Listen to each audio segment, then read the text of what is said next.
What's up, guys?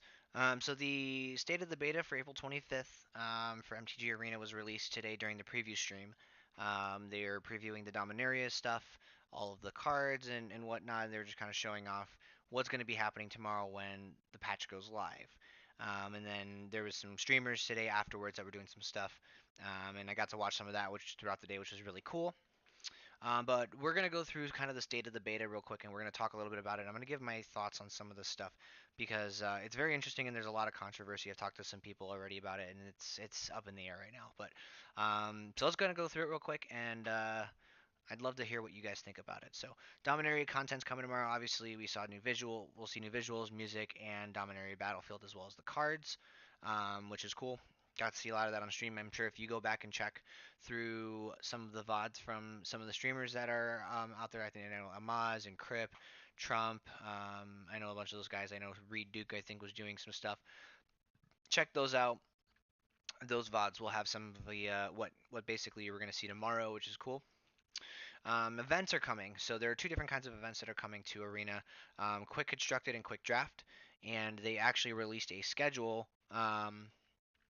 basically, of what we're gonna when we're gonna see the events and what they're gonna be. So for Quick Constructed, it's going to be just your general constructed formats, which we'll talk about those here in a minute. But it will always be running no matter what. From tomorrow until June 7th, they will be always going. You can always enter them no matter what, and it looks like you'll be matched against people who have a similar win-loss record, which we'll go get into that shortly. And then, but your MMR has a less plays less of a role in that, so it's more to kind of like match you with people who are in the same who have the same match win percentage as you. So, um, or your win loss record in the event. And then starting May 4th, so next week, we have our Devastation draft. Now, these drafts are only going to be on the weekends, which is interesting. They want to get smaller segments and see how many people they can test. They get people to test them, but they want to have them in specific time slots right now. So, our Devastation and then Dominaria, Ixalan, Hour, and then Dominaria again, and it ends on June 4th. So I wonder what will happen after that. I don't think they've really said anything. There may be just an updated cycle after that, but we don't know for sure. So we'll see what ends up happening there. From quick constructed perspective, they're best of one formats, which is kind of very similar to how the ladder works now. It's cost 500 gold or 95 gems to enter, and it's single matches versus best of threes. It's the event ends for you if you get 7 wins or 3 losses, whichever comes first. And then you can see these kind of rewards, that how they scale for quick constructed. Now, obviously, quick constructed, there's a lower barrier to entry here, only 500 gold versus quick draft, which we'll see in a minute. So you're getting anywhere between 100 and 1,000 gold, and then a bunch of random one-off cards. Now, these cards can be upshifted, and what's nice is that your losses don't factor into that. So if you get 7-2 versus 7-0, you'll get the same reward no matter what. You'll get the 7-win reward regardless. So that's always nice. Now, from a quick draft perspective, they're also one-off drafts. Now, quick draft is different is one of the modes that they have, and it will be the only mode implemented right now, where quick draft you're drafting against drafters, and the AI is learning right now from Magic Online, and eventually they will learn from draft data that's done in Magic Arena.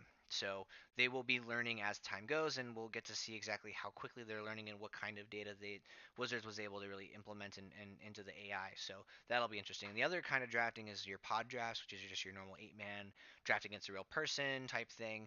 But obviously that's not implemented yet. It's just going to be quick drafts for now.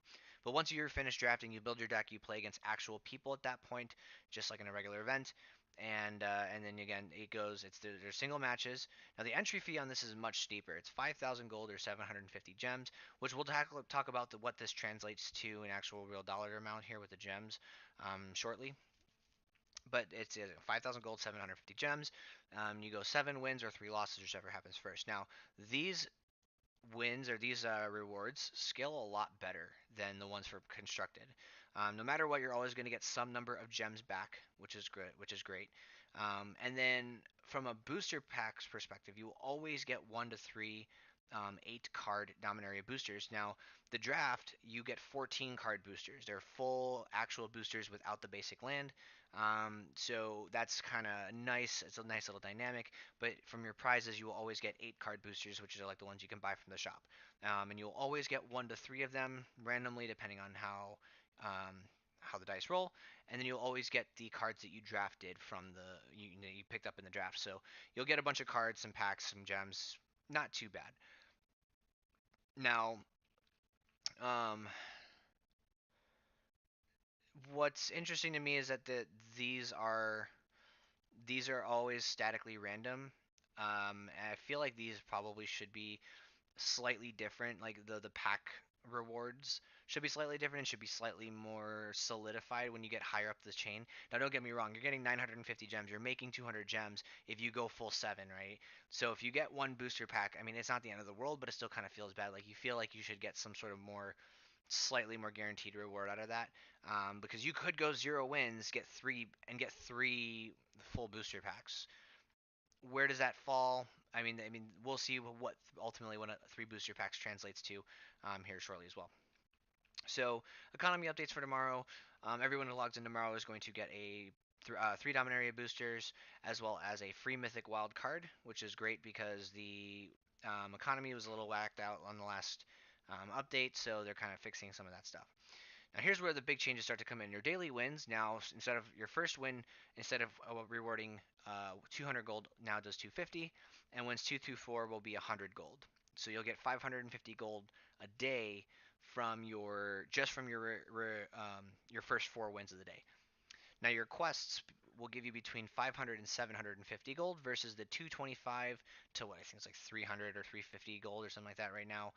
Maybe it's 500 or something like that that they give you now, which is nice. They've upped the amount of gold that you can get per day per quest, but they haven't changed the amount that packs will cost for gold purposes. They haven't changed that at all, so still 1,000 gold, so which is nice. You'll be able to get more packs quicker. One thing they did change was they did take out the win with a certain 2 color combination of deck. They've taken out that quest type altogether. It wasn't doing what they wanted it to, so they just completely removed it. They did say that ultimately, realistically, through your daily wins, you should be able to get at least a booster a day through playing for about an hour. Take you about an hour to get through your 4 wins, as well as maybe in doing your quest. So, not terrible. Now, your weekly wins, you will still get your 5, 10, and 15 win packs for the week, which is great. So, realistically, between your quests, your daily wins, and your weekly win packs, you will be able to get roughly about 10 packs a week, which is a pretty good amount for 1 week.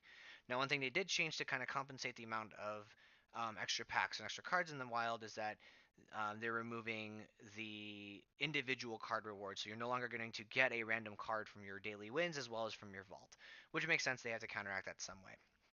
Now they're also changing the vault. Because of that, they're giving everyone, when you open your vault, you'll get a mythic rare wild card, 2 rare wild cards, and 3 uncommons, which is great because that gives you kind of the right proportions of kinds of cards that you would like to start to build decks. So that's good. I like that's a nice change. They're kind of bringing it back to what it used to be, and that's good. And they also kind of give you the exact numbers here for what opening a booster does for your vault and getting fifth copies of cards does for your vault. So you get to kind of see the ratios of where it adds, what kinds of percentages you're getting. And then they're also going and taking away the 3 boosters at the end of the week or on your Friday, which makes sense again considering that there's more packs in the wild now. It makes sense to remove that out, and the economy is starting to form a little bit more, so it makes sense. Now, here's kind of the big thing that people were talking about a lot, was the gem economy or the real paid currency economy. So you see here, here's the pricing. Now, what's nice is that when the closed beta is done and they go to the open beta and they do their final account wipes across the board, everyone who purchased gems during this period will get refunded those gems so you can rebuy packs again, which is great because and I encourage anybody who's playing this game actively, who wants to play this game in its open beta and continue to play this game, purchase gems and buy your packs and learn exactly what it means and learn exactly what it means to have a ton of packs in any particular set. So then when open beta comes and they wipe your accounts and you get refunded all those gems again, then you can kind of make better educated decisions on where you want to spend your gems on. I mean, again, there's literally no risk aside from you putting out the money to buy the gems, and your experience during the closed beta may not be ideal if you make the wrong decisions, but it's a learning experience, and then you'll make the better choices in the open beta going forward. Um, so here's the pricing of the gems. So it goes from $5, so 750 gems is $5, which actually correlates to what the draft pricing was. So 750 gems is $5, so that basically means your drafts are $5. Makes sense. Which means that your quick constructed events are about $1, or something like. They're really really cheap. Okay. Oh no, I'm sorry. They're 50 cents. It looks like they're 50 cents. That makes more sense. And then it goes all the way up to $99 for 20,000 gems. I'm sure that lots of people will buy that. Now they also introduced pack bundle purchasing through using these gems. So you get 600 gems and you get 3 packs. Not bad, considering that if you get lucky on your arena drafts, on your arenas, arena. I'm sorry, on your quick drafts. If you go 0 wins and you get 3 booster packs, you get 50 gems, and then your 3 booster packs. So you basically are losing 100 gems onto that because you get 600 gems worth of packs plus your 50. And then ideally, like the cards that you get is arguably realistically like 3 more packs. So you're not really losing out per se if you kind of EV it like that. I think you just break even if you when you hit your 3 packs. If you get 3 packs, is if you get like 100, or if you get like 3 wins, you hit 3 packs, then you get enough gems and you kind of break even there. But that's kind of like min maxing too much. But then it goes all the way up, and there's 1,200, 3,000, 9,000, 18,000 gem packs. Now, and what's nice about some of these is so when you purchase these the two top tier bundles, you get the buy box promo for the set, which is cool. And then all of these bundles give you guaranteed copies of certain numbers of wild cards. Now I think, and it's not certainly explicitly stated, but I think a lot of these wild card numbers are what you would expect to open from your packs and from your vaults. Because generally, probably these are going to, like, these higher tier ones are going to at least give you a vault for sure, if not two. So doing that is kind of where you're expected to get from all of those. So it's not terrible. We'll have to see what that translates into when you're actually building a proper deck at the end of it. So we'll see there. And then they kind of just give you a little description here of basically what their I what the economy kind of sits at right now. They base it on 3 different pillars. The base, like free to play economy per se, like if you're just doing the bare minimum. Um, if you're playing events, what kind of economy you can expect from if you're just kind of rolling through events, because you can go infinite in some of these events. Um, and it's fairly easy to do so. I think I mean, you have to get 6 wins in a draft to repay for a new draft. So you could technically go infinite if you're a really good drafter. And then the paid economy, obviously, like the paid economy is very big, and that jumpstarts a lot of players. Pretty much, it propels them to the front of the pack because they're going to be able to build better quality decks than anybody who's playing in their free to play economy. I mean, unless the person who's playing in the base economy world gets incredibly lucky and makes incredibly smart decisions with their wild card choices. Like if somebody in the base economy realistically could play Hazoret Red and just stomp face and get through to master tier very very easily and completely crush somebody who's playing in the paid economy world because that deck's just very good. But generally, as a rule of thumb, paid economy, you're generally going to be at the front of the pack. You have more options and you have better cards to work with than somebody who's playing strictly in the base economy. And then they did some just general smaller update things, but that's kind of neither here nor there. Those things we'll just see as we play the game tomorrow. So the link to this thread is going to be down in the description. So if you want to read through it yourself, go ahead and click on that. It takes you out to the forums, and you can kind of see what people's reactions are to it there. But you get to read the general state of the beta, which will be cool. And also comment down below. Let me know what you guys think of these changes. Obviously, we won't be talking about it for too long because the economy is out tomorrow. And obviously, if you're watching this after the economy's gone live, if you have access to beta, tell me what you guys think about it as you guys have been playing through it, because obviously I'm going to be playing through it myself. I think these economy changes are fine. I think they're better. They're definitely a step forward in the right direction.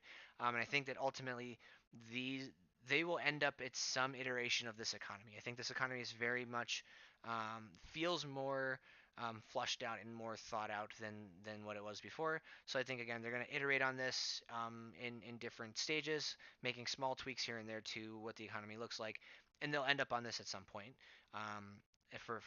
its finalized form. But I think this is great. I think this is a good start, and I'm very excited to see what what Dominaria standard or Dominaria brings to the MTG Arena constructed format. So it'll be fun. So tomorrow, and that tomorrow being the 26th of April, we are going to be going through this. We're going to look at the patch notes and we'll open our packs and do stuff tomorrow. So that'll be fun. If you guys are watching this beforehand or the day of, so the 25th or the 26th, definitely come hang out and during the stream. Would love to have you guys. And that's at twitch.tv/DragosiMTG. Again, 7:30 Central Time. We'll be doing that. But yeah, so again, like I said, comment below if you like this. If you like this content, give the video a like, throw me a subscription, so subscribe to the channel. It's appreciated as always. And thanks, guys. We'll talk to you again soon.